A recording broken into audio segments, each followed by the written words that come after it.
Welcome to our channel. Today we how to budget with Constant Contact, beginner guide step by step clearly. Begin by signing into your Constant Contact account. If you don't have an account, visit the Constant Contact website to create one. Once logged in, navigate to the dashboard. Click on the Campaigns tab to start setting up your budget. Here, you will see various campaign options. Select email or social, depending on your marketing needs. Next, click on Create to begin a new campaign. Choose a template that suits your budget goals.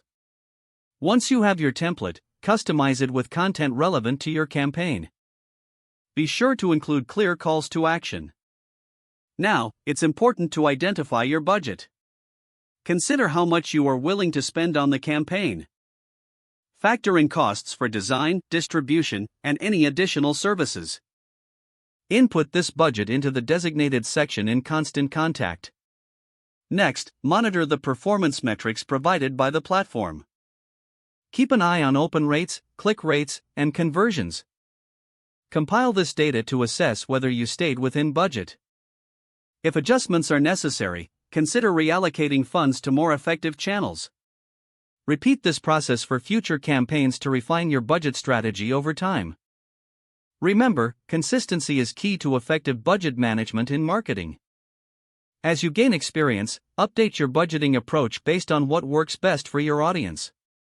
By following these steps, you can effectively budget with Constant Contact and maximize your marketing efforts. If the page does not load, refresh the browser or try again in a private or incognito window. Make sure you are using the correct email address, then retype it carefully to avoid small typos. If your password is not accepted, use the reset option and create a new strong password you can remember. Check your spam folder for verification or security emails, then complete any requested confirmation steps. Enable two-factor authentication if available to improve account security and reduce unauthorized access risk.